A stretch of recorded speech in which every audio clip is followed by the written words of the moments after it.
I'm going to press record, let everybody in, and I'll hand the baton to you, Natalie, and let me know if you need anything. Let Freddie know if you need anything. He'll pull up the notes and be ready to rock and roll.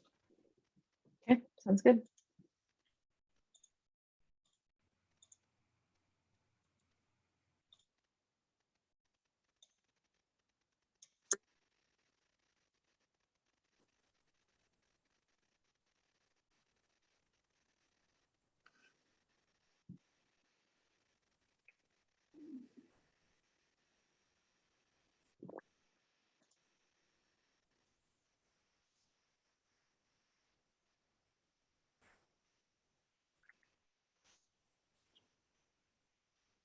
Recording in progress.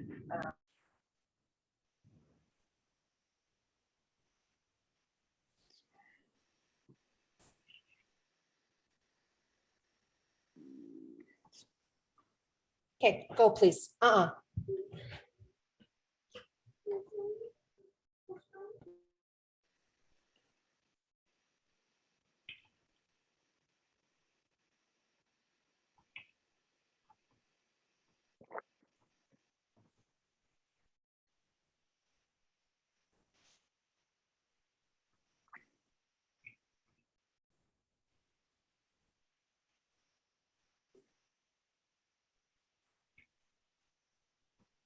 Hey, good afternoon, everyone. My name is Natalie Hanson. I think we're gonna probably get started here. Freddie, is there anyone else trickling in, or are we pretty stable now? Looks Yep, stable. nobody waiting. Okay, cool. My name is Natalie Hanson. I am the executive director of New Vista, and I'm originally from Bethel. My parents are Rick and Kathy Hanson, and I've worked for New Vista for the last 7 years. We're going to just do intros in the chat just to use our time more wisely. So please, in the chat, share your name, the organization you're representing, and anything else that's relevant, and then we can get started.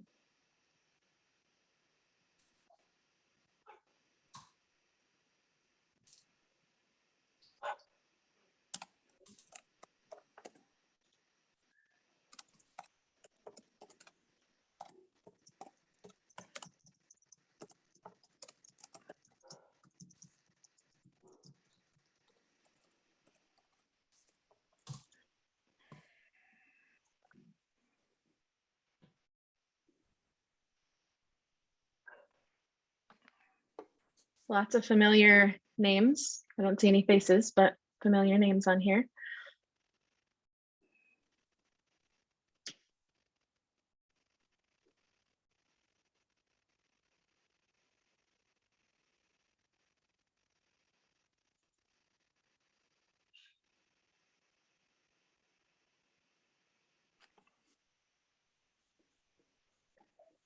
Great.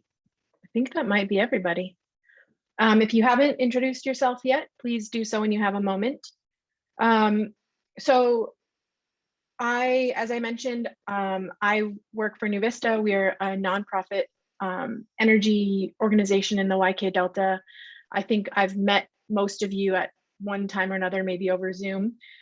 So today we're going to kind of dive into the YK CEDS energy section. We're going to cover the action items that we came up with last year as a working group and discuss progress that was made on them, and then go over indicators of success and any closing comments. One thing I do want to mention today is if you feel like any of the priorities or the action items on this list need updating, or even a full kind of overhaul, please don't hesitate to speak up and share your thoughts.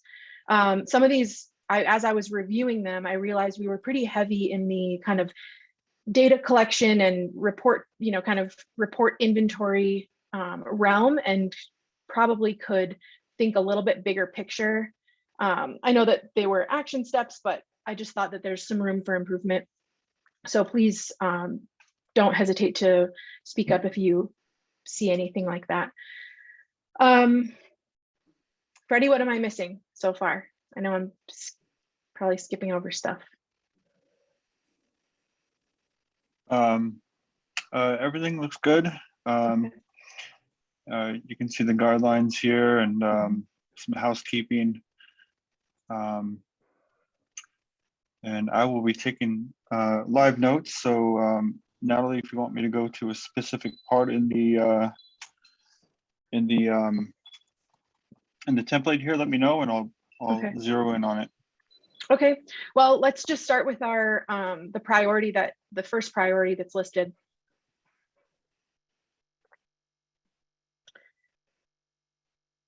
So I guess I'm gonna pull it up on my side too, so I know where we're at. Yeah, I have a quick formatting Yeah. type of trick. Hey, everybody, this is Shelley. Hey, Freddie, if you hover over the page break there, where scroll back down to where you were in between where the two pages are divided, that where you see that little symbol come up, yeah, click twice. There you go. There we go. All right, now you should be good to go with seeing everything. And how about our participants? Can you guys just tell us, can you see everything okay? Just give us a thumbs up or a whatever, or verbal grunt or anything, just to make sure you guys can see stuff. All right, cool. Okay, so I'm going to review sort of our task list from last year.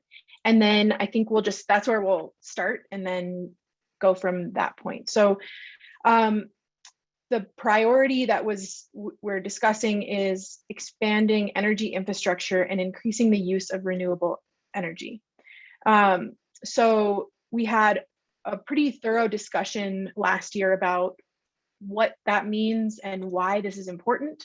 I don't think we need to get into those details at this point. They're in the report from last year. But the tasks are where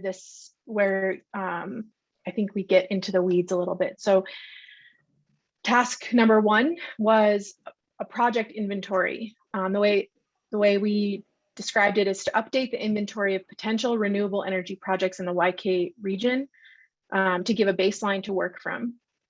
I am afraid that these first 3, I'm going to ask the question and also provide the update. So if anyone on here, I think that there's someone from ANTHC, if someone here is like with the group that Dustin Madden is with, please feel free to chime in, but I will just provide my update. So you'll see on here that we mentioned the community energy profiles from the YK Regional Energy Plan in 2016. Once we started working on this, we scrapped the idea of updating the community energy profiles because we recognized that it would only exist as another kind of static display of data at like a snapshot in time, rather than having this continuously updated information like a database would. So we didn't have the means to create a database that gets updated. So instead, there was an effort. Part of this was led by TKC. So Andrea is on this call to gather the PCE data for the entire region. And then the TKC subregion they've started pulling together background reports, any existing audits, feasibility studies, and all other things related to electric utilities. So there was an effort to kind of update the data that we have on hand, but not specifically in the format that was used in the 2016 Regional Energy Plan. Andrea, do you have a more detailed update on the work that TKC has done specifically? Sure. Hi, Natalie. Hi, everybody. I'm Hi. Nancy Augusti, President and CEO of the Kuskokwim Corporation. So what we did is we actually did a comprehensive regional energy planning for all 10 of our villages, Lower Calskeg up to Stony River. And so we created an energy action plan for each one of those communities, pulling from existing data, but then also doing new rounds. And this was through the Office of Indian Energy, Brian Hirsch and his team, and then ANTHC. We had tried to work with Jemai, didn't work out. And so we shifted gears and worked to execute it with ANTHC. And basically the goal was to come up with a list for each one of our communities of immediately actionable items that we could start doing as we look at this larger region-wide solution, whatever that may be. And so we have one for each one of our communities. We have a regional discussion. And then we also took a deep dive into wood resource as it relates to biomass. And we are executing against those plans now. So that just wrapped up. Jonathan, when did we finish that? Jonathan from my team is on.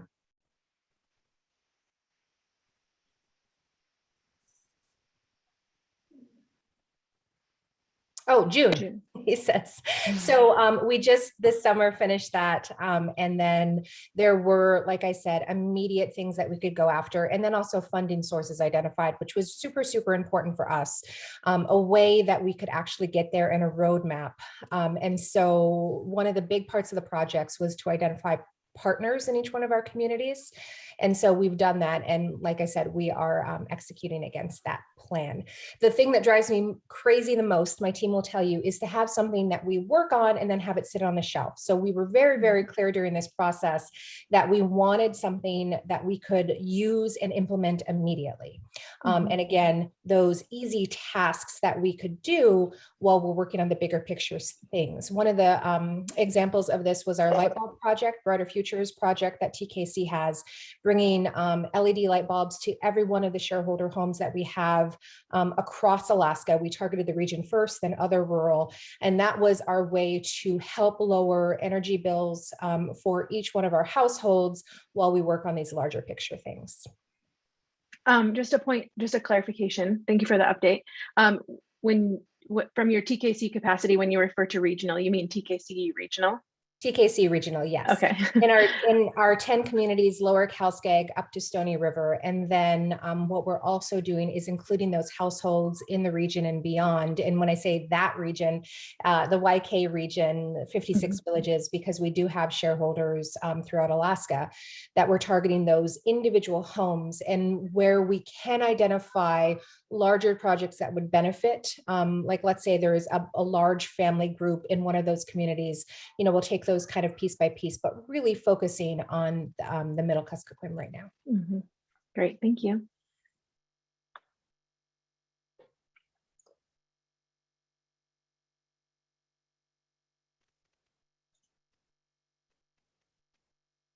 Any other updates on this task? I know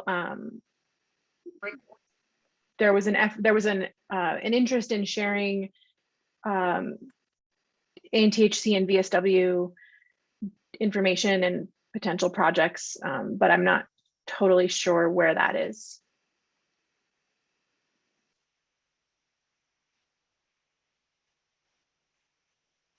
Hi there, this is Christina Wolfson with Valmon Gold, and maybe I'm not seeing the full screen, so I can't see everything that's on there, but is there inclusion for the potential of our natural gas line, which would bring natural gas, and then our 220 megawatt power plant that's proposed to be built at the mine site?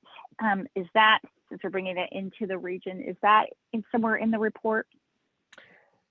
In the full report, I'm not totally sure. I don't think it's explicitly included in this section. However, this would cover that. So this strategy for the energy section is to expand energy infrastructure and increase the use of renewable energy. So expanding energy infrastructure for sure would include your natural gas pipeline. So yeah, we could add that more explicitly. Yeah, okay, and great. Christina, this is Shelley. It is listed, and I'm going to do the quick search to remind myself of where that lives in the actual full CEDS. But yeah, getting that articulated here as one of the projects that is moving the needle on energy issues is really key. So thanks for the reminder on that. Hey, you bet. And I, just to clarify, it's natural gas, not LNG. We love LNG, but I don't think that's possible. Thank you very much. Yeah, thanks, Christina.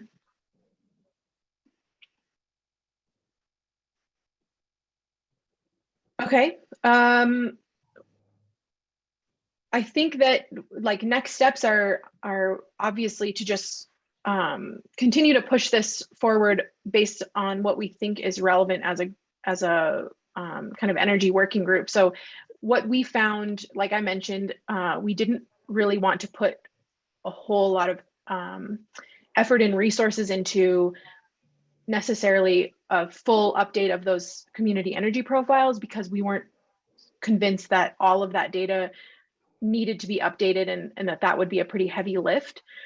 So the purpose of the PCE data was so that potentially we could identify communities that need some help with their reporting, or just on a operations level could use some assistance. And through that, we did identify a couple of communities, and Chimay provided technical assistance, and is and that technical assistance is kind of carrying over after the Chimay grant or Chimay program is closed out. So there were some pretty obvious low-hanging fruit communities, but other than that, we just have an updated list.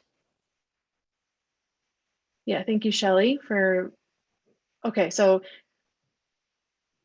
are you just adding that to the section, or is that where you found it, Shelley? Sorry, guys, I was just getting ready to add the citation. It's on page 32 of the May 2020 CEDS annual update. So if folks want to reference that and do a deeper dive on it, it lives there. I'll put that here in the chat. Thank you. Okay, so any further thoughts or input on this this specific task item before we move to the next?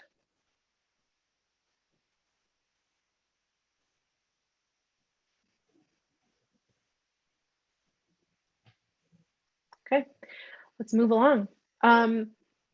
This next item is action plan audits. So gather audits done that have not been actioned on, and if possible, bundle projects and try to create some economies of scale in that regard. We worked, so New Vista and Chimay worked with ANTHC and got their database of existing energy audits and heat recovery systems in their water treatment plants. Chimay helped ANTHC to update this database by doing outreach and research into any systems that seemed to need improvements based on the notes that were existing. And some of those were just really old notes that just needed to be updated. We later on worked with ANTHC to complete an operator training on the Hooper Bay heat recovery system, and then Chimay provided on-site technical assistance to Kipnuk and Marshall on their heat recovery systems. And so it seemed like, as far as those facilities, the heat recovery systems and the water treatment plant facilities goes, we're pretty, like, I think we're pretty well off at this point. Obviously, someone from ANTHC can chime in here more specifically, but based on the database we saw, we felt pretty good about the systems that, or the notes that were updated, and we reached out to every community that had some, had some sort of note that, apparently needed improvements or needed to be for some reason the system wasn't operating, and we would, we called or worked with AVEC to figure out what was going on. So happy to hear an update from someone else on here if there's something to share.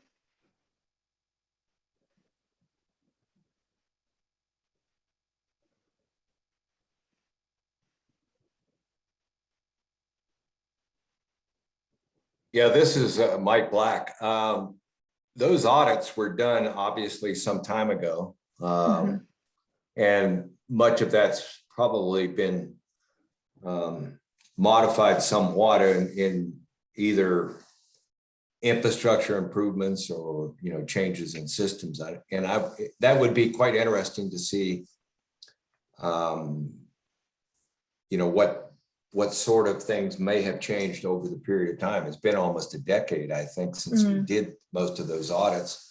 However, the greatest thing about those audits are that they really do show that there's a lot of opportunity for economic savings as well as just reduction in the fuel oil use, if you will, in most of those communities. And really the low hanging fruit has been heat recovery. You know, being able to capture the heat, what otherwise would have been wasted heat from the generators, and put or as far as that's concerned, even the wind turbines. And the really amazing part of that has been, to me at least, is the ability for water tanks to serve as batteries, as storage for excess energy generated during certain periods of time. So hopefully everybody understands those and is starting to realize that there's an opportunity there, and there is funding for that type of project. So it's a great opportunity that way. Great. Yeah. Thanks, Mike. Yeah, I guess I should clarify the database that we helped update was the heat recovery database, and any issues that were kind of existing in those systems. But I don't think that I saw I think I saw like a list of the audits, but I don't think that I saw any of the actual audits done. So I think that would be pretty interesting, but it would just be cost, Yeah. You know, it would be the cost, like where do we get this funding to potentially update these audits? Or the one thing that the audits are quite interesting in many ways, and again, they are old, but they've been shared with the communities. Although, you know, as things change in the communities, they're probably have lost track of them. We can provide copies of those electronically or otherwise to anybody that's interested. One of I think an interesting anecdote is we did the audit for South Naknek and found that in the tribal office, the greatest energy waster was the coffee pot. And it was because the coffee pot that oftentimes you see in offices stays on all the time. And it's a resistive heat type unit, which means it burns a lot of electricity just to keep water warm. So there's some really interesting aspects of energy use that might surprise you if you read some of those audits anyway. That's really interesting. Some of those minor behavioral changes could help. Any other input here? I don't think we have anyone on from HFC to share this, you know, what kind of audits they have that could be relevant here, but that would be interesting to chase down as well.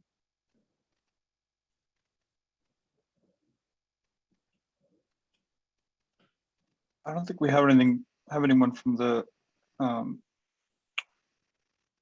Housing Finance Corporation, but Mike, well, while you're active right now, if we can roll back up and see if there are any updates about the Village Safe Water cooperation for the first task here. I'm not sure if you had a chance to take a look at this task, Mike.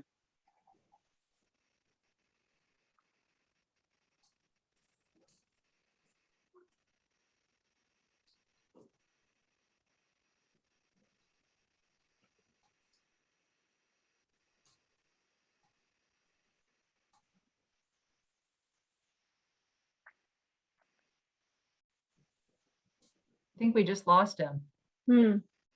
Maybe he had to turn away. That's okay. Yeah, I'll hand it back over to you, Natalie. Okay, thanks.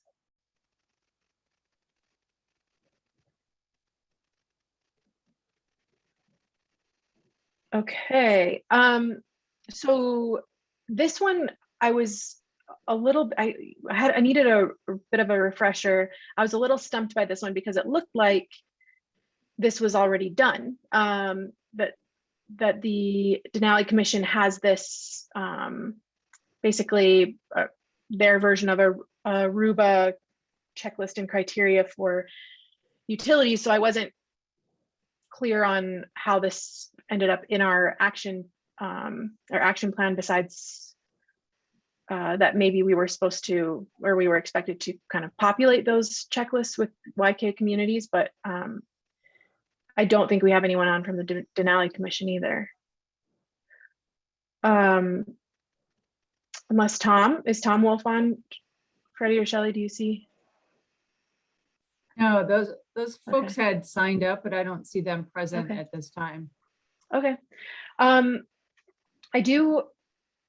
This is where I started to. I think that this concept that I wanted to share became sort of relevant is in this readiness checklist and project vetting, like these two categories.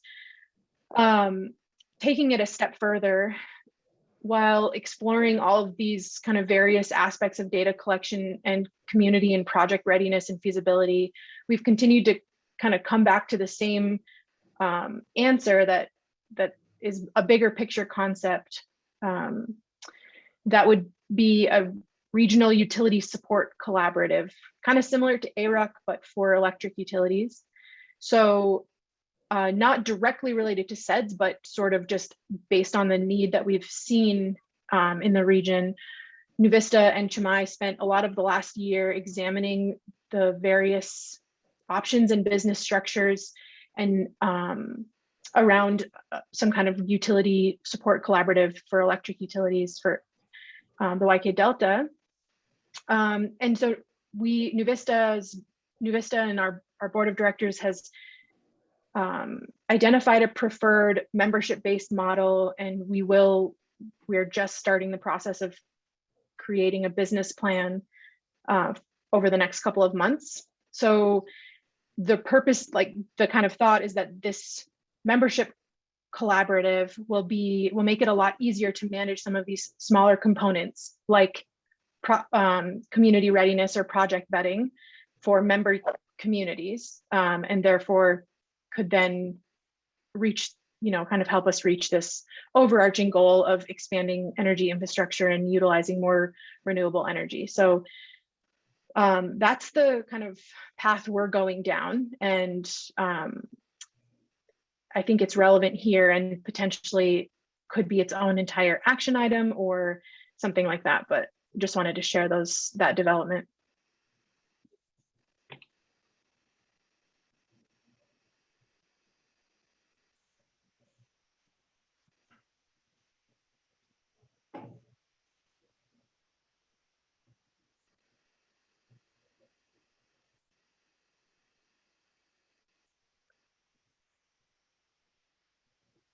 It looks like Andrea. Andrea's Go for it, raising. Andrea. Yeah, go ahead. Yeah. Hi, I'm not sure where this would fall in, but as I heard you talk, Natalie, about kind of region something. One of the things that seems, we're new to this process at TKC, right? Participating in the CEDS process.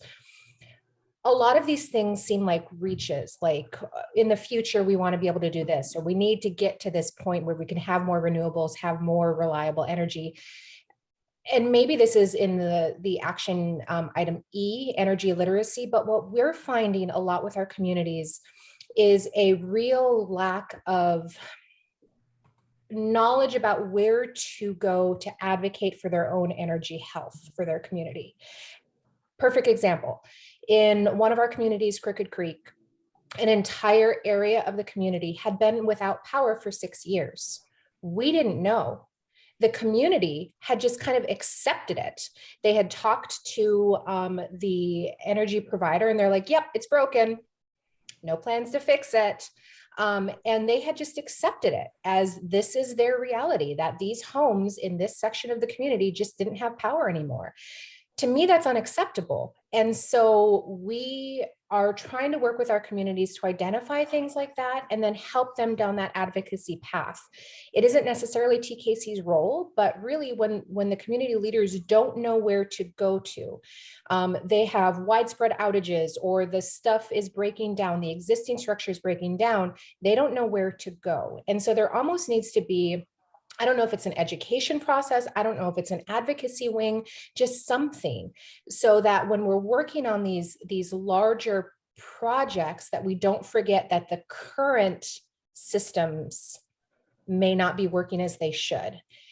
And if all of our energy is focused on this, we want to get there and we forget about the present, the people that we're serving may not be served well by that. So I just want to put that in somewhere, that there's a certain, even if it's like a handout to people, like, hey, your stuff isn't working, call this, this, and this, because they may know to call their energy provider, but if they hit a roadblock there, they may not know to go to the regulatory commission, or what's the complaint process, or how do they go through that process to get it fixed in the here and now while they wait for these larger projects. Mm-hmm. Yeah, that's a really good point.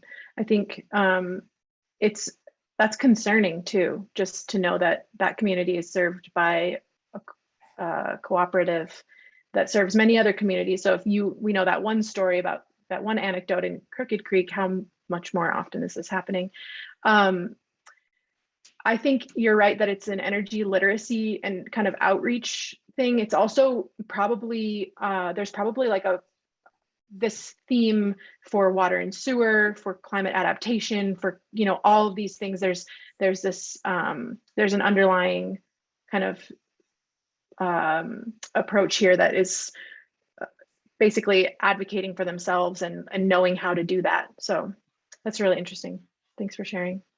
I just want to add one other thing to that, because it seemed to me that when they talked to the energy provider, it was like, well, we could try to fix this, but it's going to raise everybody's rates. And so I think as Native people, we're always thinking about the larger community, our neighbors, other families, not just ourselves. And so when you hear something like that, you're like, well, okay, well, my one home versus raising everybody's rates to get this line fixed, you kind of weigh that, and that shouldn't be the reality. Mm-hmm. And I understand there are other factors going on. But again, to have this entire section of the community without power for so long, we didn't even know until really recently. And we started advocating on their behalf, and the regulatory commission didn't know. And so again, it's these realities of rural Alaska, and especially in our region, that people are just accepting.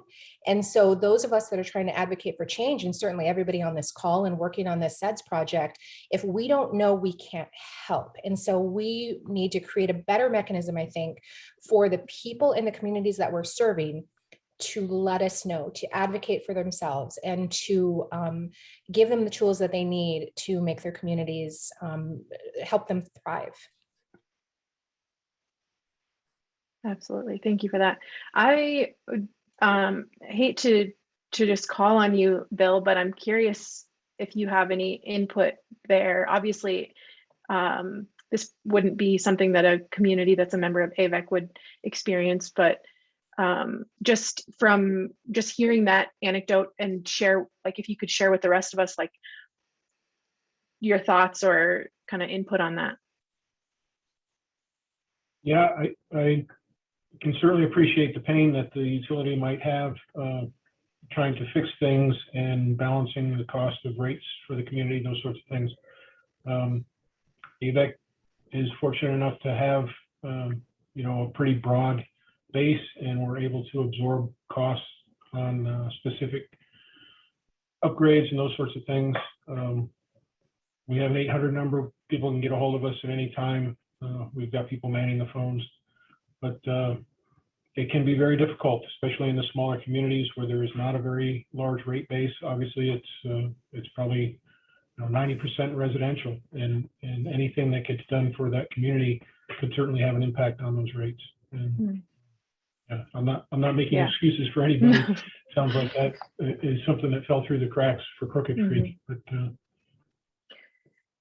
Yeah, so I mean, I suppose I don't know, Andrea, like, I don't know if there should be like a region-wide 1-800 number, like if your power goes out, you know, call in and file some kind of complaint, but there should be some sort of public outreach kind of campaign to educate folks on what to do in that, if that were to happen again, or if that's happening in another community. So yeah, thank you for that insight.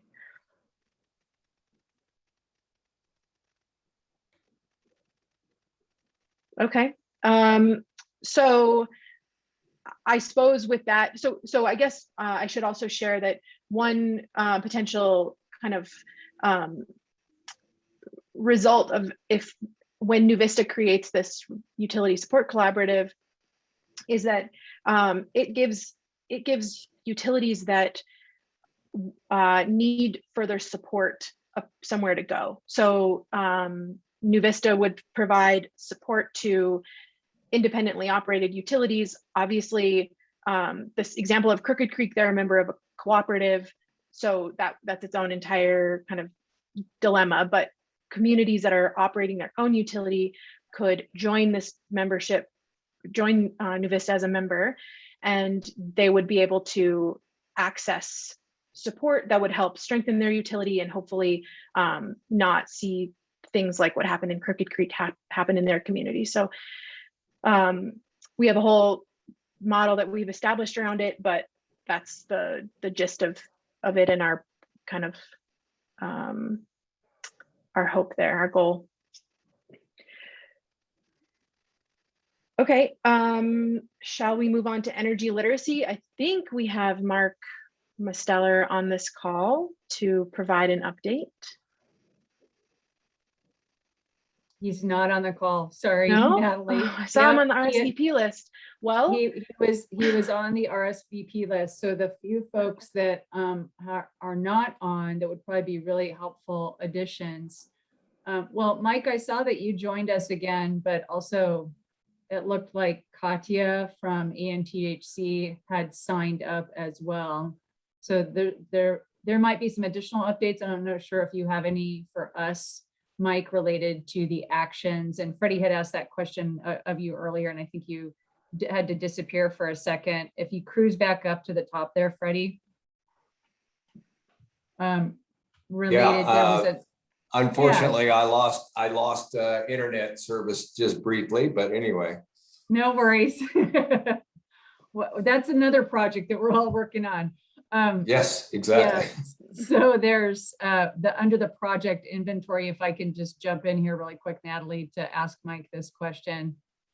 Part of this was a partnership at this task level A project inventory, and there, Right. NuVista has led part of that, but there's an idea that ANTHC could contribute information about what projects you're working on related, that are energy specific. And maybe you already shared updates with us, but is there anything else we should have on our radar on how you guys are tracking at the project level? Yeah, I think the best person to answer that, and certainly we have continued to develop projects, so there should be an update available. But is Brent online? He's the project, basically the oversight for projects as far as water and sewer, but he may also have some information on the energy projects.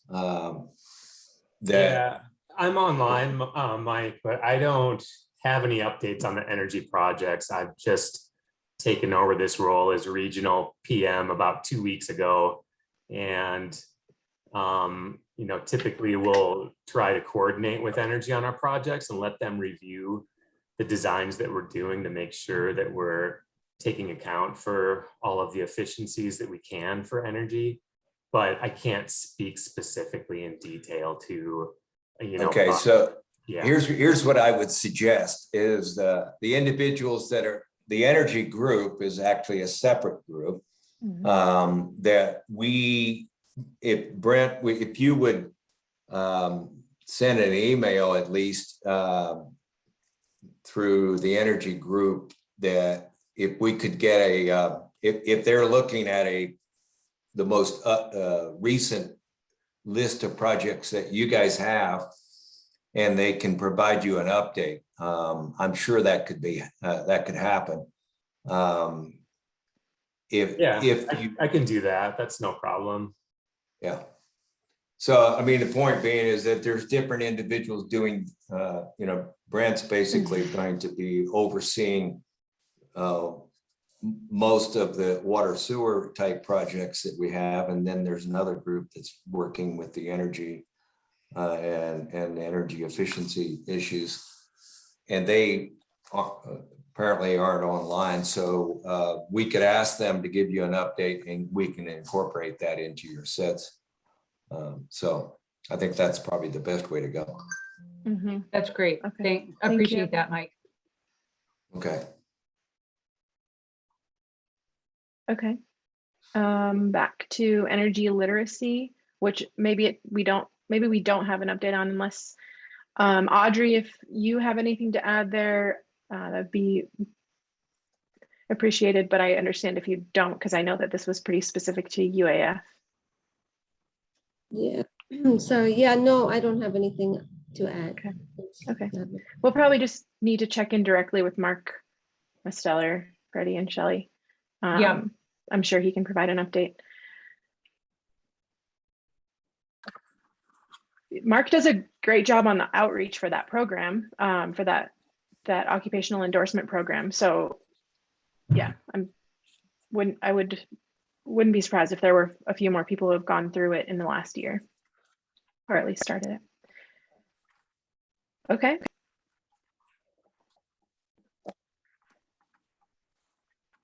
So I wonder, Natalie, because we do have some other folks that are on, and I might go ahead and call on folks, since we do have you and you joined this conversation today for a reason. So we're curious to know what you can contribute and what you would like to share on the energy topic. So there were a couple of other folks. And I know, Anna, that Bill shared some thoughts, and we're really glad that you're on and able to join us. But is there anything else that you would like to add that related to AVEC projects? No, thank you. Okay, thank you. And then we have some folks from Chalista that are on with us. So we're really glad that you guys have joined us as well. And Alba, maybe I'll ask you, as Director of Business Development, are there some energy specific projects that Chalista is focused on that we should have on our radar and also think about as, you know, contributors to solutions to addressing some of these energy gaps and challenges in the region? All right. Well, as far as focus on any particular one, not at the moment. I think, you know, of course, Chalista supports energy and whether it's renewable or any aspect that will help with the high energy costs out in the region. Obviously, Christina mentioned Donlin. That's a potential as a catalyst, we would hope, and maybe, you know, with some extra work on top of that, should that go forward, that could be something where we could gain some foothold. But as far as any particular project at the moment, no, but we certainly are very aware of the difficulties out in the region, and, you know, support in efforts to, whether, like Andrea mentioned, it can start with real practical solutions like the LED bulbs until you can make the next step and the next step. And then the other aspect I think of when I think of energy in the region is sustainability, and that's one big piece that's difficult. For instance, you know, it's great when folks maybe there's a wind turbine or something else in the region, but there has to be some sustainable funding behind it and training, and those are all areas that are important to make sure that there's a comprehensive plan that can help reduce the cost out in the region. But as far as specifics, from this point, I don't have a specific project. Thanks, Alba. Yeah, thank you so much. The one thing that you mentioned is the sustainability. And I think in that way, I think it's action. Is it action D, Natalie? Or maybe the one above that, that's kind of the vetting piece. Yeah, that looks at asks that question of, does this project really pencil out in long term? And I mean, ultimately, through when, because one thing that came to mind for me, everyone, is that with maybe at some degree CARES Act funding, but really especially with ARPA funds, where there's more flexibility there, that potentially there's some energy projects out there that tribes or communities are doing that we just don't know about or unaware of. So because of those unique funding streams that have not really been part of the full picture before.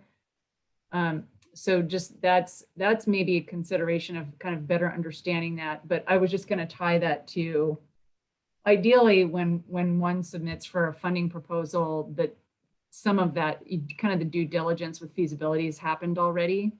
But there's this opportunity through this broader project vetting to ensure that that is the case, whether that's but I know this is more towards kind of regional scale, but just thinking about all of those different pieces together, just wanted to throw out some additional thoughts there.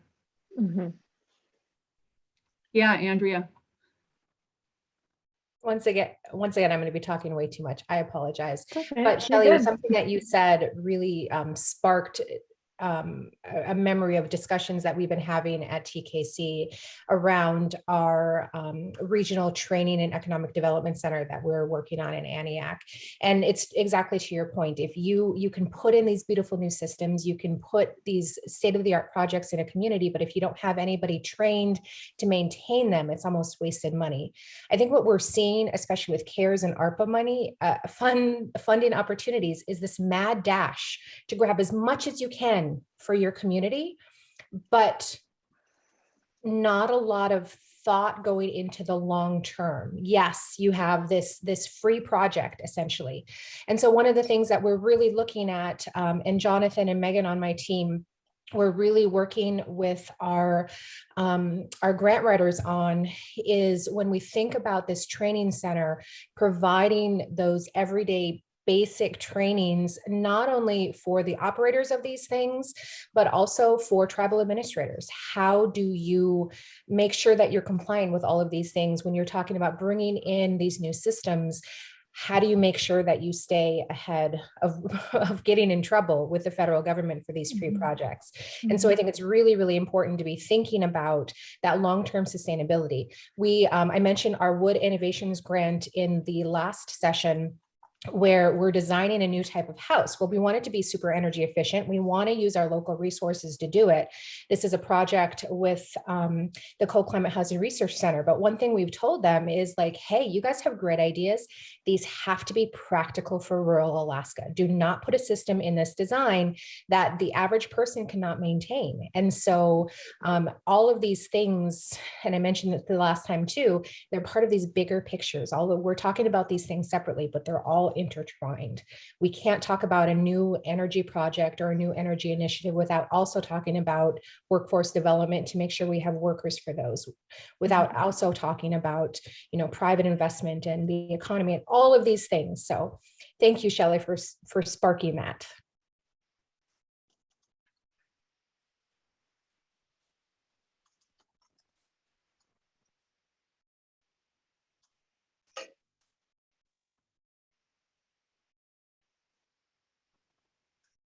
All right. Should we move on to the indicators, Shelley and Freddie? Are we ready for that? Or do you want to go around you want to call in some more people? Maybe just one more round, just in case, and maybe it's just call to the group to ensure that we're not missing an opportunity or window here for folks to share their knowledge about what's happening in the region related to energy, and if there are solutions that are here. Hey, Freddie, can I grab control of the screen for just a moment? I was going to share something really quick. And only as a reference here for folks that may not be totally familiar still, is the CEDS itself. So just wanted to bring folks back to, there's the May 2020 annual update, but on the ABCP website in community development. It's kind of lives in a little place that we've been trying to redirect folks to. It's a couple clicks in, but this is the more robust version. That's the 5-year report that has a lot more detail related to energy, related to other topics. And then what we're sort of operating from primarily is this annual update. And that quote or that snippet that I shared earlier, this is the actual content. And, you know, it was fairly simple and straightforward in terms of what strategies were being proposed or what were prioritized. And you can see them here with improve the energy efficiencies of homes and community buildings throughout the region. And then we had kind of a breakdown by housing units and then also kind of commercial or community buildings rather. And then we started to actually at this stage tie in funding opportunities. And I think many of these are somewhat dated at this point. There's, I think, likely a lot more available, especially with what's happened, you know, since the beginning of the year, with a focus on tribes, with a prioritization of tribes, with the federal administration. And then you can see this next strategy, expanding energy infrastructure and increase the use of renewable energy. So there was the broader concept and then also a focus on renewables. So I just wanted to share, if folks are kind of sitting there going, where did this action plan come from? This was kind of a spark to get us there then to that detailed work that Natalie's working us through. And that is in part why these conversations have been called a work session, because the idea is really like the players that are doing the stuff on the ground and able to contribute can go a little bit deeper with tasks. And I think what Natalie was sharing today is that a lot of progress has been made towards moving the needle on that, but those were supposed to be 1 to 2 year actions. So if they're not complete, that's okay. You know, there's still progress and work to do. So I think it's all great. And I think today, I think Natalie actually started us off by saying, well, if there are things that are not on this list that you've seen there, maybe before we talk about indicators, I might ask the question, are there any big glaring omissions from what you're seeing in the full CEDS, the CEDS update, or what you saw in those actions? And Freddie, if you want to get that up on the screen for us again, that would be awesome. And so that's, I think, a big question I have for folks. It's harder to tell when we're not able to see your faces or people's reactions if there's some additional thoughts that you'd like to share. So happy to have folks step forward.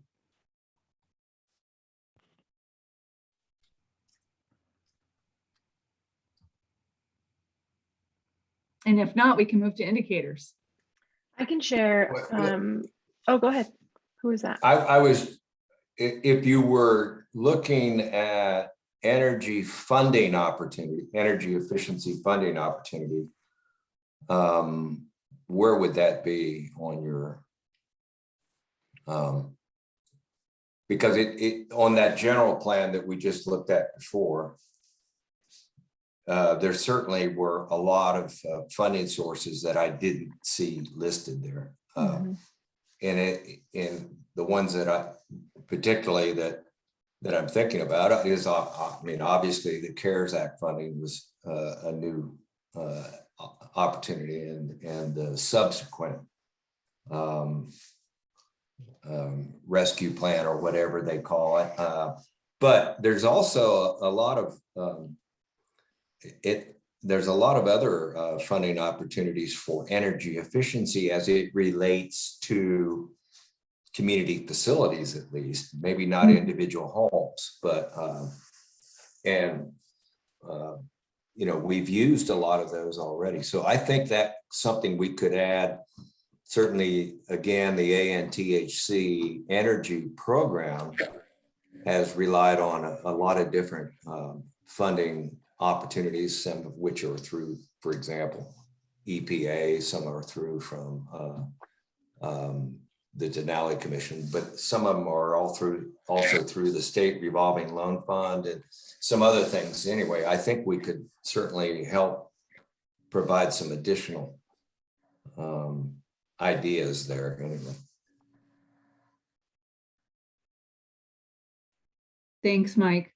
Yeah, that's great because I think it's also really similar to what some of the work that our team does under contract with regional organizations or communities sometimes is essentially once your priorities have been identified, which is what we've been doing through this process, that you do more of a targeted funding research. And so that you're not looking at the whole world of opportunities of funding, but instead that's a strategic search that's based on what the region's priorities are. And so if we know they are focused on improving community, energy efficiency for community facilities, which we've definitely seen that's in this full CEDS, that we can look to some of the ideas that were here. There's likely more like USDA or the Department of Energy,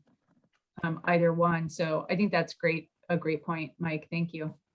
Yeah, I mean, I guess this takes me back a few years, but the reason that I bring this up, especially in water and sewer, is that what we've discovered through our energy audits was in fact that the total energy use of a community, about a third of it was related to water and sewer.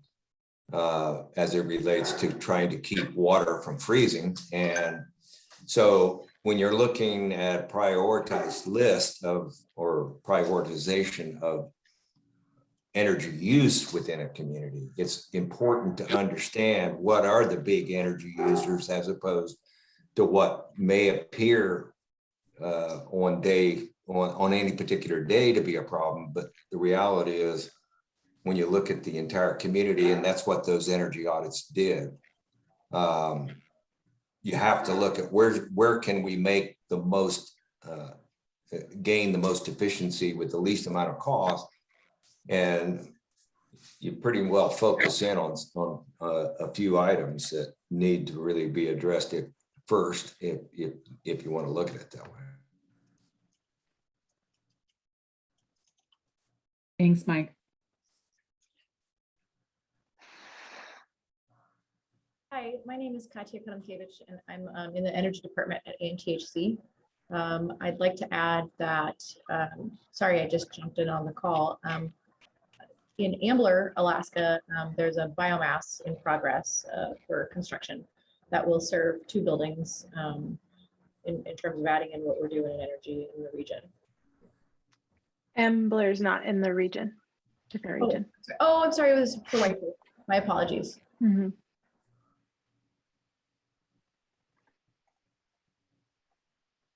But Katya, now that we have you, Freddie, will you, or Shelly, whoever has control, will you scroll up to that?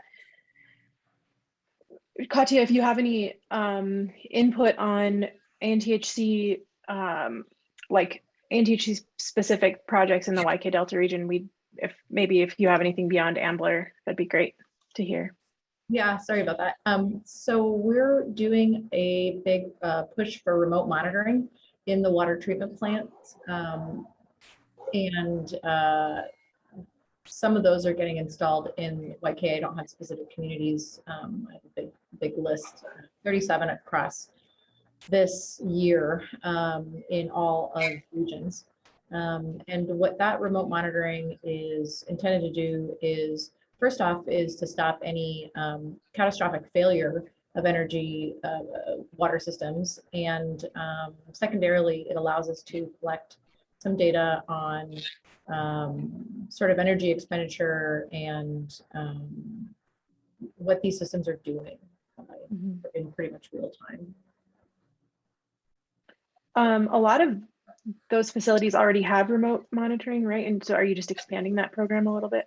Yeah, you're absolutely right. There are a lot of communities that have a Gen 1 version. And we are upgrading and expanding, especially in communities with high renewable energy penetration. We are expanding, putting in BTU meters and other things to sort of watt meters to figure out, if there is excess available and in how much, and where that could be sort of in the future channeled for wind to heat projects or other applications. Cool. Thanks for that.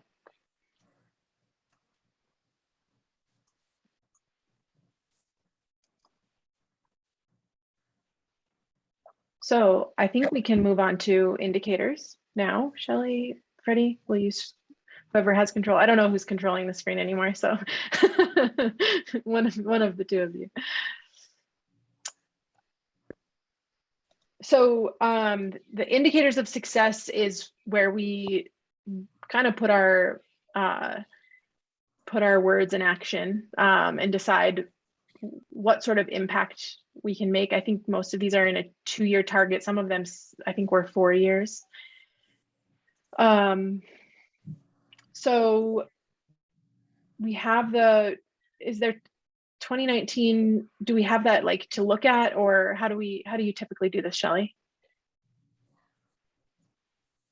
Do we need to compare, or? I don't think we're there right now. Okay. So I think this was an initial pass at some potential indicators, and we needed to come back to this group again to confirm if we're on track with those things that will be the best measures of success. And I think part of what you're indicating by your update, Natalie, is that those were really kind of 2-year targets. And I think we need to, I think maybe I mentioned this in the workforce development group, and so I'll mention it here again, that the ultimate goal is that for each of these groups, and then broadly for the CEDS process, that we have some dedicated folks that are doing the data collection and or bringing, if that's primary research, or secondary research, meaning they're bringing together numbers or data that already exist out there in some collective way. So I think last year's conversation was a first step towards what are some of those things that can help us understand, are we making progress on our energy goals or not?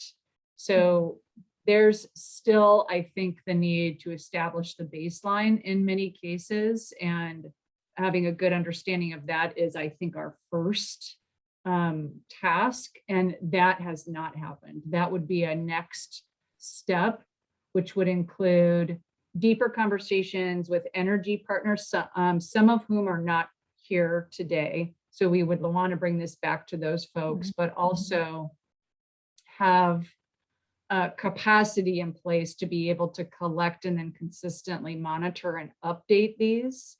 So I think that takes me to the real need to have someone. So it's great to have all the partners at the table, but you still need a lead, as I think is really clear when we get to some actions and there's not a lot that folks have to say, that you need a clear lead to kind of carry the ball. And so for the CEDS overall, ABCP has taken that role. What's a challenge right now is there's not been a lead economic development coordinator. So it's a real position that would oversee the CEDS implementation. That person would have support from folks that are doing data collection and analysis. So ideally there's someone, this is a really long answer, but basically to get the support and establish the baseline is step one. And I think we have some of those pieces, but not all of them. And we want to do it strategically and not try to capture everything and all data related to energy, because there's a lot, but to do it strategically. So, and maybe it's just a good exercise right now, Natalie and everyone, to remind ourselves of what we said would be potential indicators, and if there's something missing as in this list currently. And then on the other side of this is, okay, who's then tasked with taking a look at the landscape of data and saying, okay, this probably is likely good baseline. Sometimes we make the decision about the data based on the fact that it's just available. It's there, it's available consistently. Sometimes it's not perfect, but we're going to take it because it at least tells part of the story. But at the same time, should we strategize for like better data? Probably. So anyway, very long answer to say that I think today is really taking a look at these. Are these the right indicators? What do folks know about these indicators? Maybe folks have anecdotal or even data-based responses to these. I think that would be probably a good use of our time. Okay. Shelley? Oh, sorry. Yeah, no, go ahead, Reddy. Hi, Oh, I know Eric. that we've been trying to hire somebody for the economic developer coordinator position here for a long time. I'm getting the feel that we're getting closer to that. Yeah. You know, I've hired a data specialist for tribal transportation here and also a planner. And that'll be the next step in trying to get our department fully staffed. Clarence is working on hiring a economic development coordinator right now. And then next to come would be the data specialist. I'm not sure if he's going to need a planner for that position, but I certainly know that they will try to hire a data specialist. Um, you know, the fields of data collected from my division and the economic division portion is it's just so vastly different. I'm going to try to get them to work together and share ideas, but it's just the different type of field of work. But if you know, if anybody has any ideas of how we can marry these two and get them to work together, and maybe my data specialist can help the economic development data specialist, and they can start working together. That's what I was envisioning for our department. I know Clarence has been growing our department since I've been here. I was one of the first additions, but now we're up to something like 11. wow. But we're actively seeking, you know, we've been recruiting for that position for something like a year now. We had somebody come on, was great, but unfortunately they found another opportunity that suited them better, so off they went. But you know, we've been trying to help here and there as much as we can. But yeah, we're looking for somebody right now. I think there's been some progress in that aspect, so hopefully we'll get some good news there. But yeah, if anybody has ideas how we can marry the data specialist, what we can utilize with data, that's kind of where I get hung up. So I need some fresh ideas. You know, how do we collect the data? What do we do with it? You know, where do we, you know, where do we, maybe the quarterly meetings would be a good time, what Yvonne had discussed earlier, to bring those up and discuss what we have and how we could formulate a plan to put that to use. But I have a data specialist, but that person just focuses on safety. He's our safety person, but hopefully here soon we'll have economic development coordinator. We'll make Clarence's life a little bit easier and take a little bit of work off our shoulders. But yeah, we're looking forward to having somebody come on and just make a make everybody's jobs a little bit easier, because that's a lot of work for that position. You know, we share the load and we try to, but it's a pretty hefty task to take that on to develop a new program. So you might have to bear with us while we create that aspect of our department and division. But if anybody has ideas what we could do with what I could do with my data specialist, how we could help the economic development data specialist move forward, you know, we're always open to new ideas and what we can do to help everybody. Cool. Thanks, Eric. I hope you guys get someone soon. It's been I think that's been vacant for a while. Yeah, it's been a little while, but we're looking forward to filling it. Sorry. Yeah, but yeah, we're going to have somebody here soon, I hope. So once we get that person on board, I just feel like we'll be able to move mountains, and we'll keep everybody in the loop. Well, before we decide how your data specialist can work with another data specialist, we have to decide what data to collect for this sector. But that's really helpful. So should we just go through this and kind of discuss each of these potential indicators and see if there's anything to add or anything like that? Okay. So the first indicator of success that we came up with, I don't know if these are in any particular order, because my thought was, wouldn't we want like a primary piece of data to be the projects that are built, because that's the goal here. But I suppose maybe they're not in any particular order. So this first one is number of jobs or internships created or retained for regional residents in the energy sector. So it's in studying, planning for, building or operating renewable energy infrastructure. Yeah, as this says, we don't really have baseline data for it, but I would also add maybe in the examples, or just kind of as a thought too, is just I suppose operating renewable energy infrastructure. I was going to add just utility operators generally, and but I guess that covers it, even if they're not primarily focused on the renewable aspect and they're involved in the utility. That's maybe of value to just kind of keep that in mind. Any thoughts or feelings around this? I think it's probably a pretty solid indicator for success or positive change in the energy sector, but I'm open to discussion.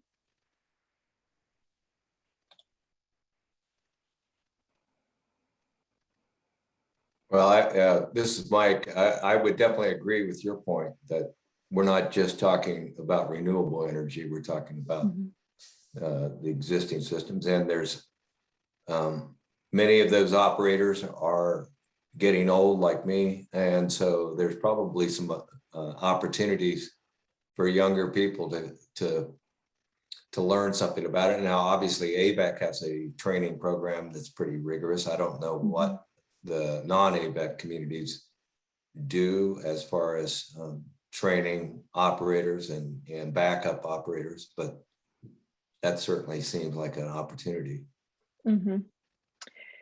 Yeah, one thing we're doing, NuVista is building a wind project in Queethluck, and we're basically starting construction as we speak.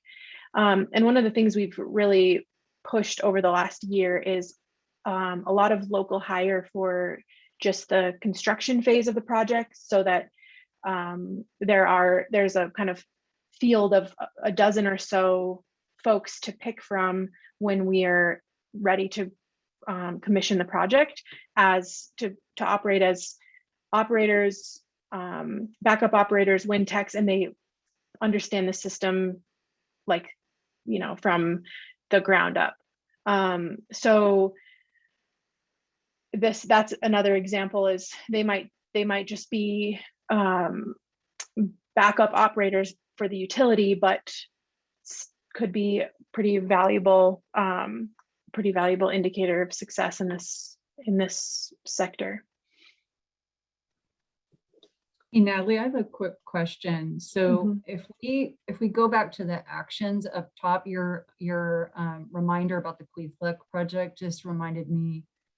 Okay, so we've got energy literacy, project vetting, readiness, action plan audits, and then the project inventory. I'm just wondering if there's an action that's missing that's just actual projects. It's out, yeah. It's like it's like the thing, because we're talking about getting to the thing, but not the thing. And so for me, an example of the thing, okay, sure, the Queethluck project would be a part of the inventory, but how about, like, we actually are building renewable infrastructure, renewable energy infrastructure, and like that's a primary task or priority task, or the project like Christina had brought up earlier, like we're building the project, and a step towards that in the short term is building like 5 renewable energy projects or something in the region. I mean, I'm just throwing out a number random, but it seems like we're missing something that's more substantive about the actual impact to decreased energy cost, energy efficiency, that kind of stuff. Economic development.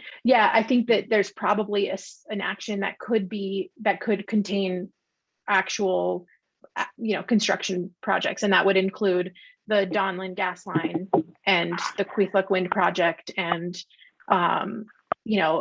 there's several projects being expanded. So Kipnuk just got awarded funding by DOE for a battery. I'm sure there's projects being considered and expanded from AVEC's perspective. So I think that there's probably we were in the weeds on some of these action items, but we could zoom out a little bit and think, because it's not I don't know that 5 projects a year. I know that was just kind of a random number, but it's probably more like 1 project a year, maybe half a project a year. So Freddie, what you can do, because it's a little bit hard to read that right now, if you just jump into that cell that says who and what up above, you put your cursor in there, and then you click the tab, push your tab, there you go, and then you can put in there, New project. yeah, Mhm. for lack of a better word right now, it's like Mhm. making some progress, people. And so Mhm. it's like, you know, actual infrastructure that is contributing to decreased costs and increased efficiency. Yeah. And yeah, Natalie, maybe it's like the indicator's like one project a year or something. Mhm.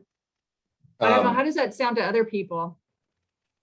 Well, and this is Mike, one thing that immediately comes to mind is that you actually, heat recovery is considered by Alaska Energy Authority as a renewable energy project. Mhm.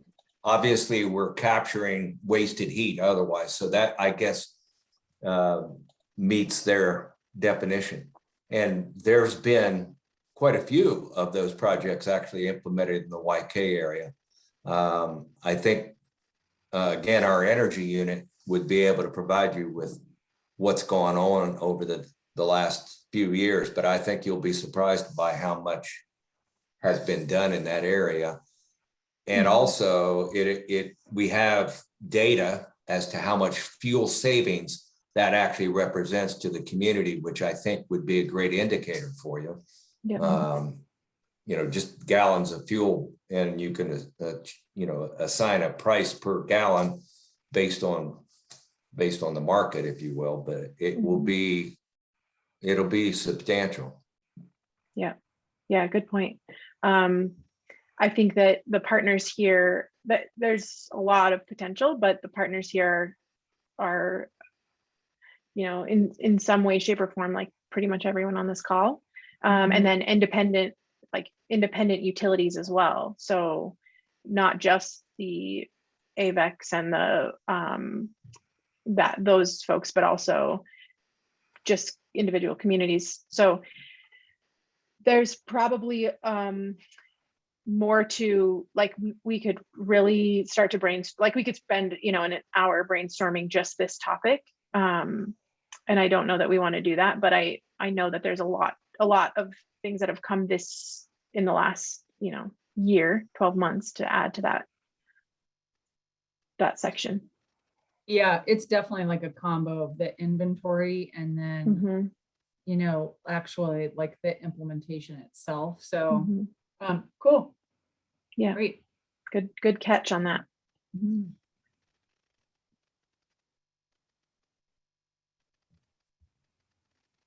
So, should we go back to indicators, or do we? Okay. Yeah. So it sounds like folks are pretty much on board with number of jobs or internships created. The next indicator is the amount of private funding invested in YK energy projects. This is explicitly private funding, which, isn't typically a thing that we experience. So I don't know. Yeah. So I don't know if we want another one that is public funding, or I think that's probably important because we are pulling together. A lot of us are pulling together millions of dollars in grants for projects. That's not just because it's public funding doesn't mean it's of less value to track. So perhaps just duplicating that one and talking about public funding. But I don't know how this is tracked or who tracks this, because it is a pretty disparate effort.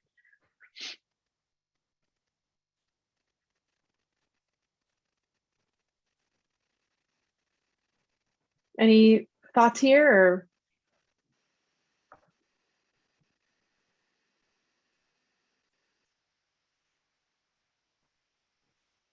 Okay. The next one is pretty specific. This must have come from Mark Misteller. Number of people who completed the ASEP Rural Electric Utility Operation Training and Internship Program. That would be a pretty good development, I suppose, for energy literacy.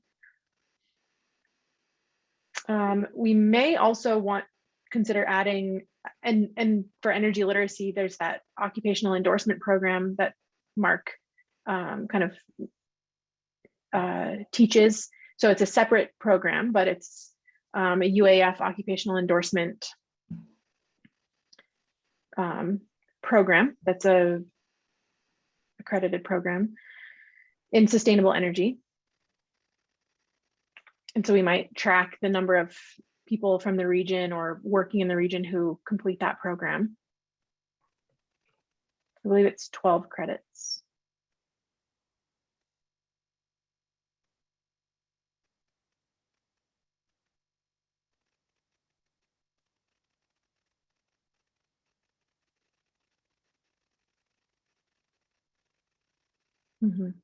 Great.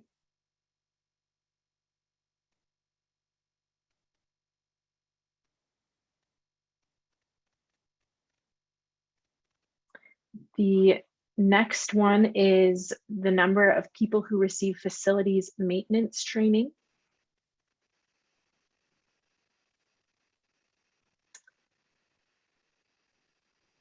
Maybe we look at these as a package because there are there are, I was just gonna say there are a number of, because there are a number of ofs, which are all kind of outputs related that are about training, types of projects. So it's potentially the number of people who complete training, energy related training, and then it's each of these programs. Is that kind of what you're thinking about organizing it? Yeah, and I was just also thinking that the training is one thing, and then of course there's the whole spectrum of things that we talked about, like with the education workforce development group, of then connecting those trained humans to actual positions and work, and jobs in their communities and in the region. And then in part, this is longer term, maybe further down the path, that's more outcome related, would be, it's maybe not a 2-year target, but you start to see the benefits of those like locally trained folks in terms of, you know, more effective systems, you know, at the community level. So you see like things operating and being maintained, and like something breaks and it doesn't sit there for, you know, X number of time, or things are like mitigated, or there's planning that happens. And I'm just throwing that out there, not knowing exactly like what the right tool is, except maybe there are measurements through some of the other kind of auditing type things that we talked about earlier that could look at energy efficiency, and maybe there's a tie you can make to some of these things.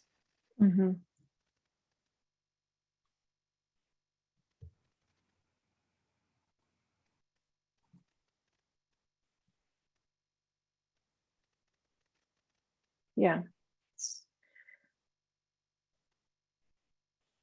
Freddie, could you keep scrolling down for us? Number of new renewable energy projects, there's that big one, probably should be at the top.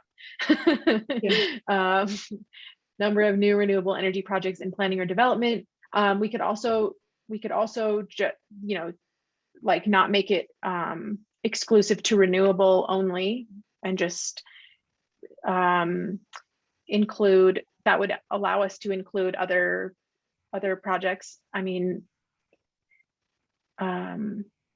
yeah, so maybe just make it energy projects, but I don't know. And maybe it's also not, to I think Andrea's point, maybe some others, it's also improvements to existing systems. So that so upgrades or things. So the sole focus is not on new stuff, but more effective existing things that could be like a total like reworking of a system. But yeah, so I suppose it could be similar to that, the number of people, and it could be number of energy projects, and then subdivided into renewable, kind of like overall new projects, and then we could like separate out renewable and or, upgrades and improvements to existing systems, just to kind of have all of those data points.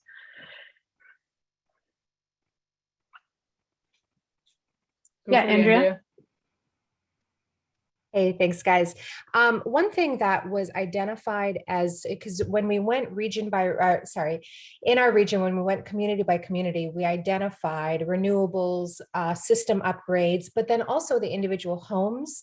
One thing that we found would be the most impactful for each individual homeowner is upgrading appliances and weatherization. And all of these seem as like really regional based. Let's look at the entire system, but I'd almost like to see, and I don't know if there's a place to insert it, individual home impact. Because there are programs out there, and the one that comes from mind is like a cash for clunkers of old appliances, right? There's funding sources out there, and that would have such a huge impact on these individual bills. Again, something that might be able to be done while we're working on these big systems.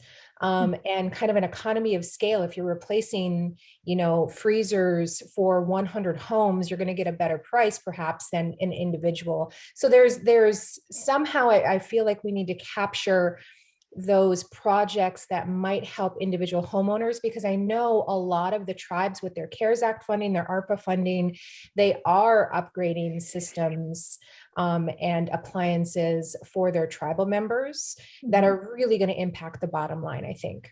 So it wasn't, they didn't go after it as an energy specific project. They went after those types of funding and those types of projects as a way to help their community members, but it goes into the energy picture. Yeah, so at goal number 10, right before, so we're talking about energy infrastructure and renewable energy projects. That's number 11. And I don't exactly know why we, maybe just because this is a pretty comprehensive goal that we needed to flesh out more. But number 10, Andrea, is that exactly what you're talking about: improve the energy efficiency of homes and community buildings throughout the region. So that's a perfect kind of indicator of success for that item A. Really good point. And I would welcome Donlin folks to just kind of share if there are any plans for helping programs like that get off the ground if Donlin goes into construction, and could we reserve space on barges for both the bringing in of brand new appliances and the export of the clunkers, as Andrea mentioned, if there's an opportunity for that. You read my mind, and actually it could be something that we partner on sooner than later. We have a pretty extensive backhaul program in the region. We served 28 communities this last summer, and we removed over, I think, 350,000 pounds of e-waste and household waste. And we've been looking at an appliance program. It requires more equipment, and it requires more people to take care of, for example, like Freon and some of the other things. But that was one of our goals for next summer, is to try to incorporate something like that. So, we can take this offline and talk, but we think this is a great partnership to talk about. Perfect. Yeah. Cool. Yeah, to Natalie's point, you're right, Natalie, when we, in part because the CEDS is just like this giant beast to bite off these little chunks. And so I think our effort last year was okay, let's take this down a deep path for renewable infrastructure specifically. And I think what we're doing today is awesome, because we're opening the doors up a little bit further. We've made some progress on the renewable infrastructure pieces, but those housing units is absolutely, as Natalie mentioned, a priority strategy in the CEDS, the full CEDS, and improving the energy efficiency of housing units specifically is one of the actions. So this is awesome to hear further dialogue, and then a Donlin partnership for how to do the backhauling and getting some new appliances in there. And I just see this coupled too with ARPA funds and opportunities there that could really do some robust things when coupled together. So cool. Yeah, because I assume that an appliance program requires more, probably even more upfront funding to pay for the appliances, obviously. So yeah, cool. That sounds great. And then I think the last one is number of new local or regional energy related businesses.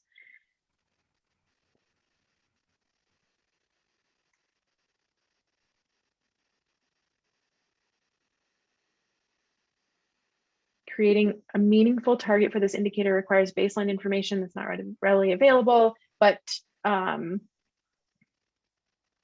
yeah, Donlin may be the major private energy related business, but small business development will require more small business finance education. I'm sure that there's a whole, Shelley, correct me if I'm wrong, but there's now a whole section on business development. Okay.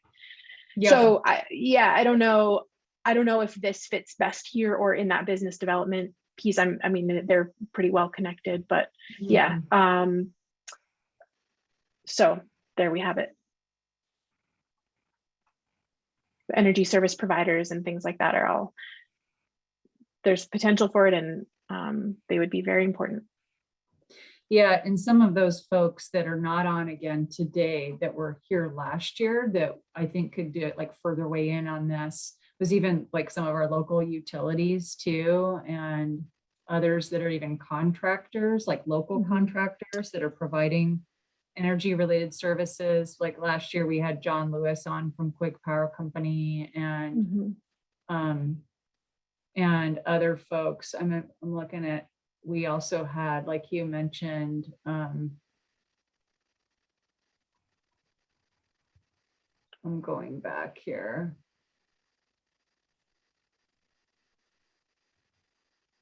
We, Nuvista anticipates being able to create a contract position as a result of the Queeflick project, a full-time position. So that would add to it. Running utility, but it's also, I think, like other like wind, business, or, renewable energy, other related projects. So yeah.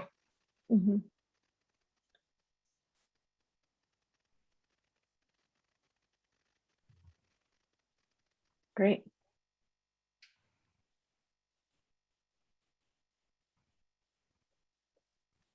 I think that takes us to the end. If folks have any closing comments or thoughts, or just things to add that didn't really fit in necessarily to the structure, but you want to share. So happy to take those now. Hi, this is Katya with the Energy Department at ATHC. So I think I might have missed the first hour. Was there a time to share projects that are currently in development? Yeah, I mean, please do. Would you like me to add some that we're working on? Sure. Yeah, we'd love that. So Akiachek is going to get finally the energy upgrades that they desperately need for their water treatment plant. They're currently very, very high on the energy use intensity list because of some needed retrofits that they have, and we found a funding source. So that will happen in spring of next year. In Kongaganak, we finished a heat recovery expansion feasibility study that showed sort of inconclusively that expanding that heat recovery wasn't really feasible because of their high wind penetration. So since heat recovery recovers heat from the power plant, and if the power plant is being run less because there's more wind, then there's less heat. So we've actually lost a good amount of heat that system would be able to produce because of that wind. And so we're interested in wind to heat opportunities there, but we've had a hard time collecting any data with the local utility or the intelligent energy systems We, on a positive note, Pilot Point, we just finished a feasibility study to put in heat recovery, and it is a positive payback. It would be a good project, so we'll be running with that and applying for it this grant cycle. And I think that's probably about it, other than the remote monitoring and a few of these communities, which I'm not sure which ones off the top of my head. We have put in energy efficiency upgrades from a Denali Commission grant that used our original energy audits done a few years ago. Thank you. Yeah, I was just going to ask, did you mean Pilot Station or Pilot Point? Pilot State, oh, I'm sorry. That's okay. If it's Pilot Point, it's not our region, but I know that's very confusing. It's Pilot Station. Oh, it's Pilot Station? Okay. Pilot Station. You know, one thing that is important in this bit of information is that the remote monitoring is actually being provided through private financing through a nonprofit. I don't know have all the information, but it's not a government funded program. It's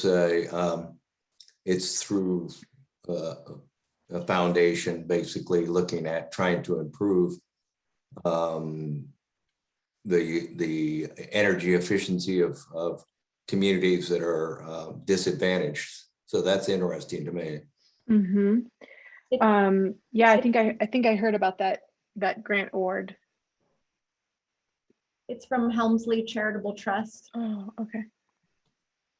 And if you guys are making a list of the amounts of public and private dollars, I'd be happy to help fill that list in. Okay, cool. Thank you. I think we will do that when we begin collecting data on our indicators, but that's great to know that that there are foundations funding projects in our region. Great. Thanks for that update, Katya. Anyone else? We've had some folks join a little bit later, so if you have anything to add to the energy update that we haven't gotten to, or maybe that you didn't hear us touch on, please speak up. Hi, this is John. Can you hear me? Yes. Yeah, adding on to the just a comment on that first one with the energy heat. In one of my travels, I was down in the village of Tuntatuliak, and with their wind power, they had installed some heating units in homes so that some of the waste electricity that was generated from the wind heat would heat homes to offset some of their heating bills for as far as burning fossil oil is concerned. So they had some heating. I don't know how that worked out. So has anyone checked with that community of how that is working out for putting in heating units in the homes generated from the wind power generation? I can't speak specifically to Tunt, but Kong and Quig both have those as well. They're called electric thermal stoves. And essentially it looks like a Toyo stove in their living room, and there's some bricks inside that get heated up from excess wind. Exactly. Yeah. We I don't know how it's going in Tunt, but I know in Kong they have their electricity or their heating bills have gone way down. I don't have numbers, and I think that they've continued to improve their controls to make it more like work better over the last couple of years. But at one point, folks are paying, what's equivalent to like 10 cents a kilowatt hour. Queepuck will be getting 30 of those in their homes as well. So it's hard to say exactly how much excess we will see, how much excess heat there will be, but it's it's paid for by a grant, so nobody's out any money on the installation of these stoves in homes. Yeah, and then the other part was depending on, I think most of the villages right now, they have generators that are running on diesel or fossil fuel. And depending on the location of that, the generating or the generators, Bethel has it in some facilities about using the waste heat off of that system to heat buildings. I know it was, I was involved in utilizing the generator waste heat to heat the community building. And that's the attaching the from the generators to some pipes to the building, to the community building to heat the building up to offset their heating or the heating fuel costs. Mm-hmm. Yeah. So when we're talking with these folks from ANTHC, a lot of ANTHC's water treatment plants and Village Safe Water's water treatment plants are using waste heat to heat the water treatment plants from the power plant. Yeah, it's a really effective way for communities to save money. Thanks for your update. Bill, you have something to share?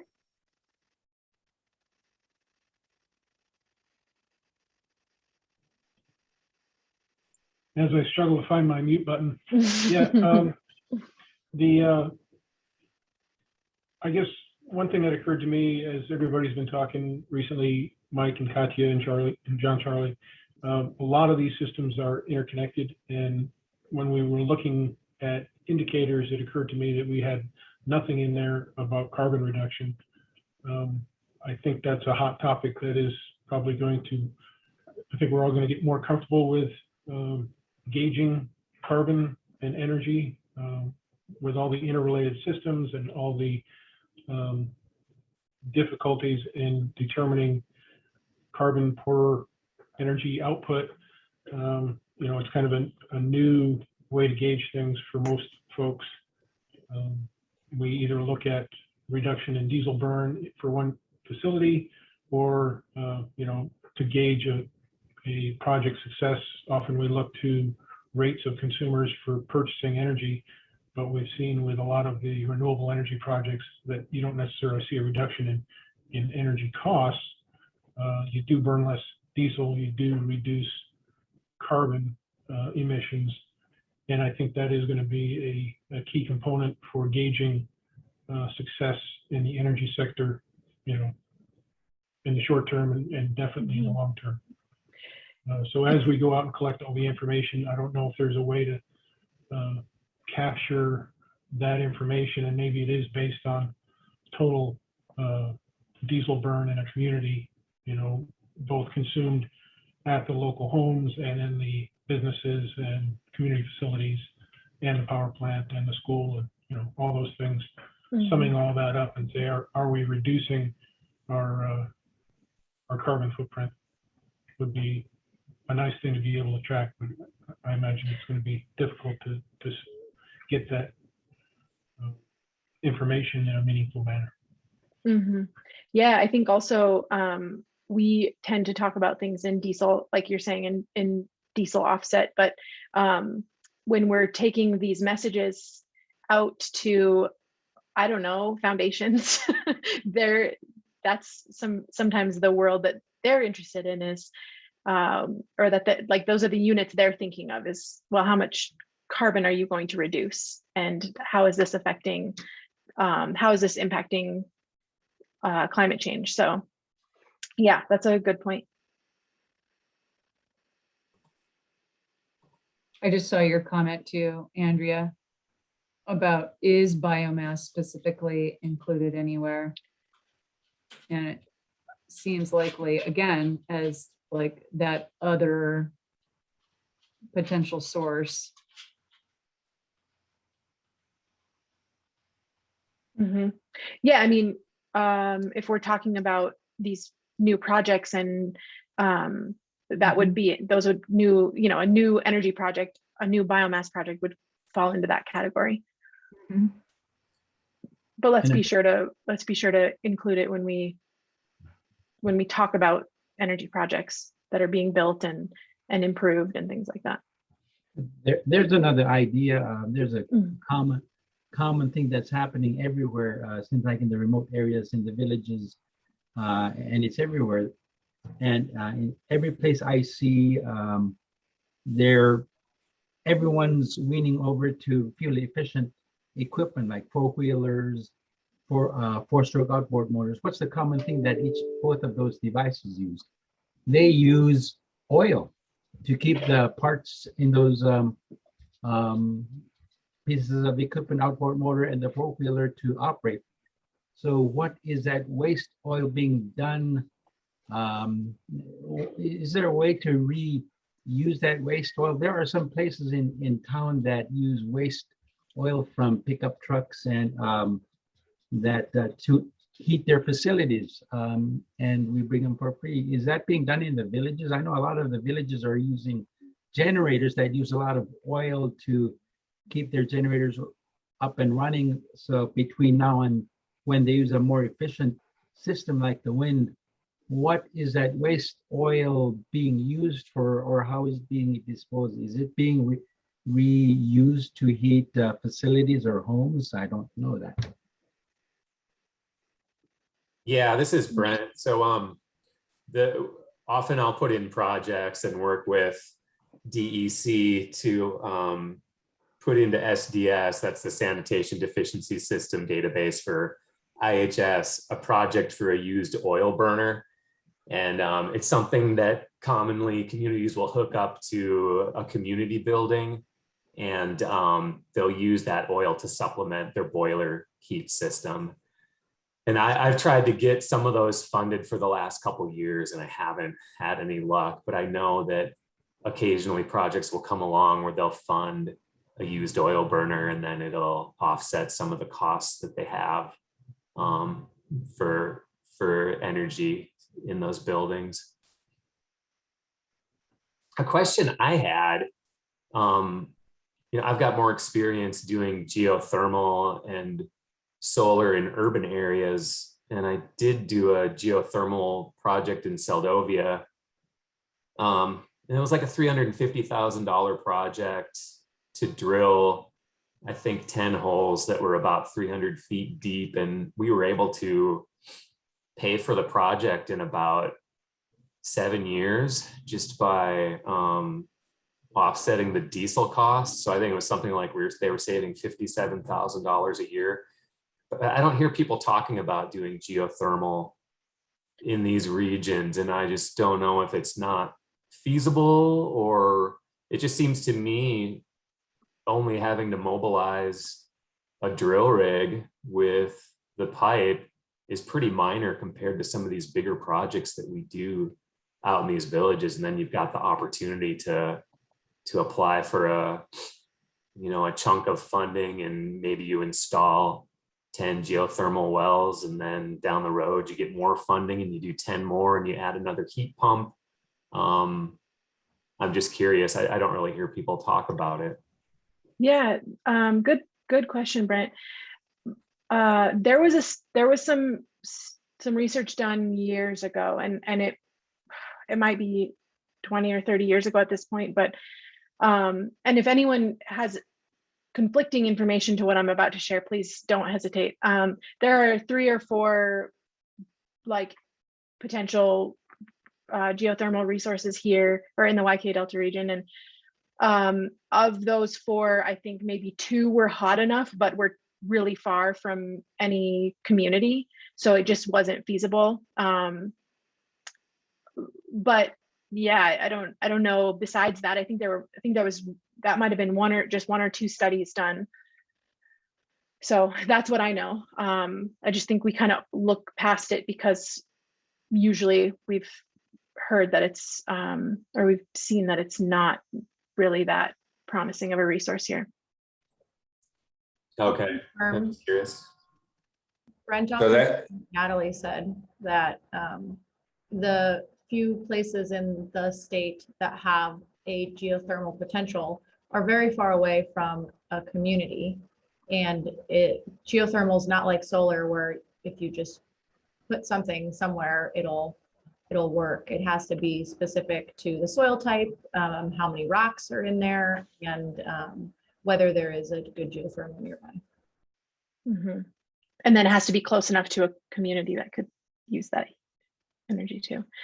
This brings me, this is Mike, this brings up an interesting topic, that ground source heat pumps, which cold climate housing research has been using. And of course, it doesn't require thermal resource. It just basically the ground temperature at whatever depth.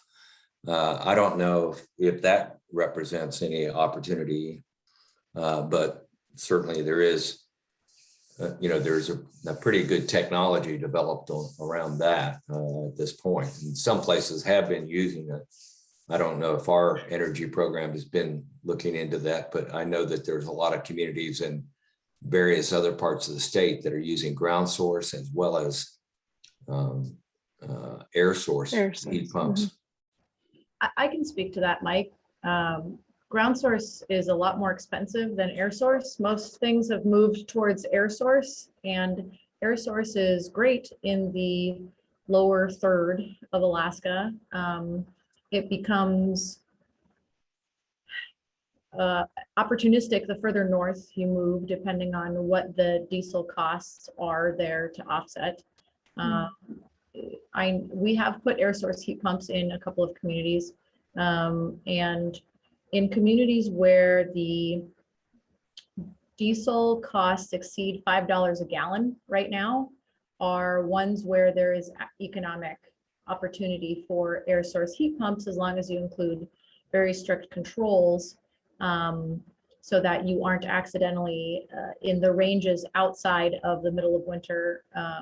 I'm sorry, the opposite. In the ranges that are appropriate, you are using it, and then in the temperature ranges that are too cold, you are not. Currently, the extreme cold climate air source heat pumps are sort of vaporware. They haven't really performed as expected, but air source heat pumps are a great opportunity in YK areas where there is expensive diesel cost.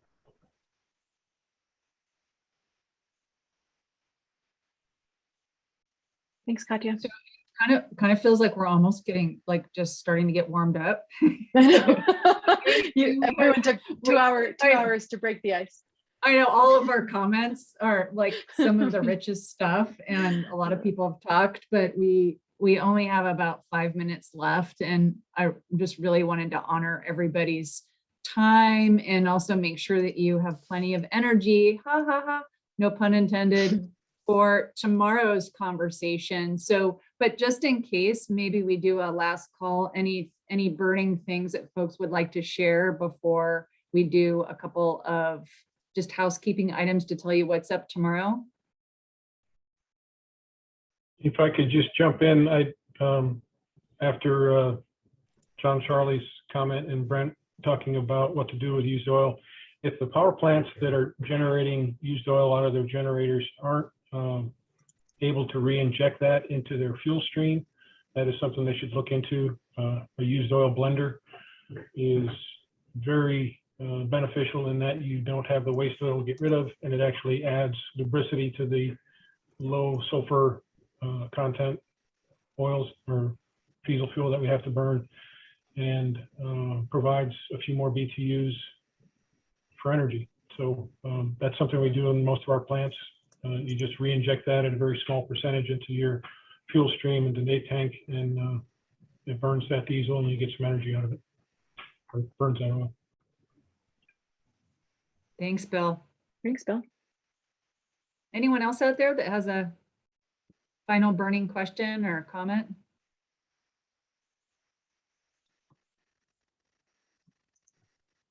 Okay, so first, yeah, go for it, Andrea. As we have had many discussions over many years with our region, we find often the simplest solutions might be the right one. And so when we're talking about these big, often like sexy innovations in energy, I just want to make sure as we're talking about this on a regional level that we don't discount the traditional knowledge. That's why I wanted to bring up biomass. You know, there are things that work in the region and maybe tweaks to the systems, or, you know, having a more efficient wood stove, or just things that, again, are attainable for people in the region, not installing something big and scary and new that's going to fall apart really quickly because nobody knows how to maintain it.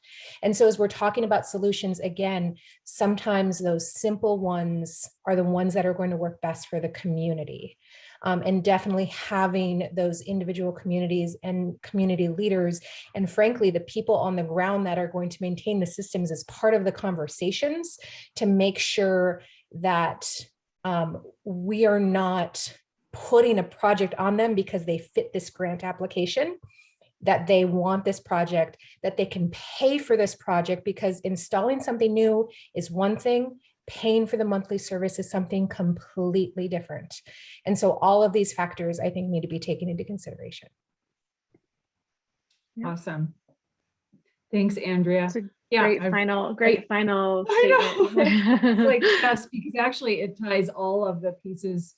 So much of the work that our team is doing right now too is working with tribal administrators, and maybe that's why I'm channeling a lot of those kind of that energy and those thoughts into these conversations today and maybe tomorrow too, is tribal administrators that, and all the technical folks like IGAP coordinators and folks that are doing the landfill and folks that are, you know, doing fuel sales or whatever it is, or maintaining, you know, the generators in the community. Like everybody is kind of like intensely over capacity. And so, and especially looking at those tribal administrators that, wow, awesome new funds. And now how do we possibly manage all of that? And I, like to Andrea's point, like the sexy new thing is not always the thing that is going to be the most impactful. So really awesome final comment, Andrea, appreciate it. And I wanted to just thank all of you for your participation, and thank very much Natalie as rockstar facilitator and patient person as we were all sort of getting in the game here, and really fantastic feedback, I think, on what's been happening and many new ideas. For everyone's knowledge, we did record today's conversation. You saw Freddie taking notes hot and heavy live. We'll share all of that, package all of that within the next couple of weeks or so, and we'll likely link those to the ABCP website and the CEDS project webpage as we did last year. And then I just wanted to share with folks really quickly what's up tomorrow, just so you have it at the tops of your minds, that we have 2 breakouts again happening at the same time tomorrow morning, one on housing and water sewer infrastructure, and the second, and that actually is Mike Black, who's been on this call, is helping to facilitate that conversation. And then communications working group is also happening. Before he became mayor, we had Mark listed as the facilitator, but Mark Springer from City of Bethel will be facilitating the communications working group. And then in the afternoon, we have business development and transportation. So again, the Zoom links and the connect information are all on that agenda. If you need agenda, someone else needs an agenda, just let us know and we can get that to them straight away. But otherwise, thank you again so much for your feedback and for the really rich conversation, and for the opportunity and honor to work with you all today. Thanks, everyone. Enjoy the rest of your afternoon. Thank you. Thank you. Bye, everybody. Thanks, everybody. Thanks, folks.